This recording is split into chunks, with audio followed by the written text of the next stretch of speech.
Hello, my friends and family from Facebook. This is your Judge-elect, Adela Kowalski-Garza, and today I would like to talk about certain offenses that I believe are relevant today, especially with what happened in Uvalde. And one of these offenses is called terroristic threat. Before I begin to explain what a terroristic threat is, let me tell you a couple of punishment ranges that are relevant to this offense. A Class B misdemeanor is punished by 6 months or 180 days in county jail with a $2,000 fine. A Class A misdemeanor is punished by up to 1 year in county jail with a $4,000 fine. And a state jail felony is punished by up to 2 years in state jail, and a third-degree felony is punished by 2 years in prison, not county jail, not state jail, from 2 years to up to 10 years in prison in the Texas Department of Corrections. So let's begin with what is a terroristic threat. According to the penal code, the Texas Penal Code, a person commits an offense if he threatens. A terroristic threat is a threat. If he or she threatens to commit any offense involving violence to any person or property with the intent of 6 things. The first intent is to cause a reaction. To cause a reaction of any type to his threat by an official or volunteer agency organized to deal with emergencies. So if the intent is to cause a reaction by the authorities that are dealing with emergencies, if that's the intent, it's a Class B misdemeanor.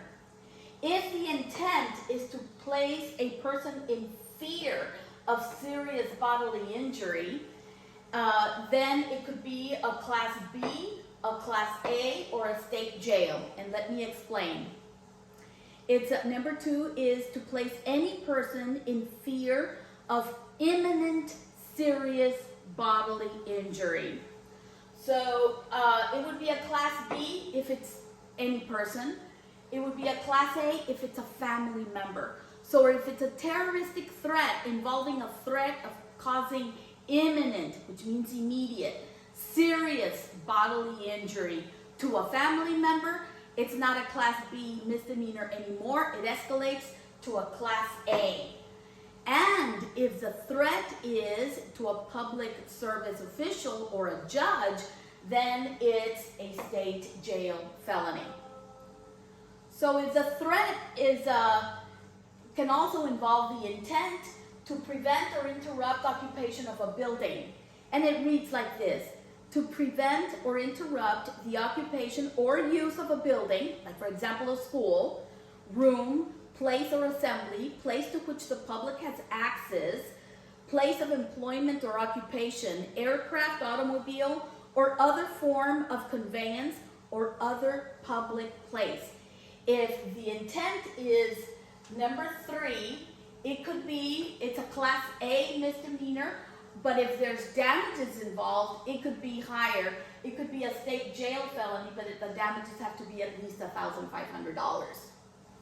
Then number 4, number 5, and number 6, all of these are third-degree felonies. Remember, a third-degree felony is punished from 2 to 10 years in the Texas Department of Corrections. So number 4 is with the intent to cause impairment or interruption of public services. And it reads like this: cause impairment or interruption of public communications, public transportation, public water, gas, or power supply, or other public service. Then it's it's a third-degree felony. Then the 5 intent of the terroristic threat is the intent is to place the public in fear of serious bodily injury. Remember, these are just threats. They're not actions. They're just threats. But if the intent is to cause the public to be in fear of serious bodily injury, then that's a third-degree felony. And it reads like this: place the public or a substantial group of the public in fear of serious bodily injury. And then finally, we have the intent of the threat is to influence the government.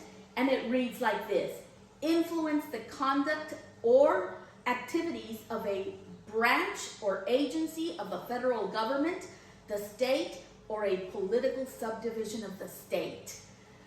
I hope this helps a little bit regarding terroristic threats, which should be taken very seriously. Thank you and have a blessed weekend.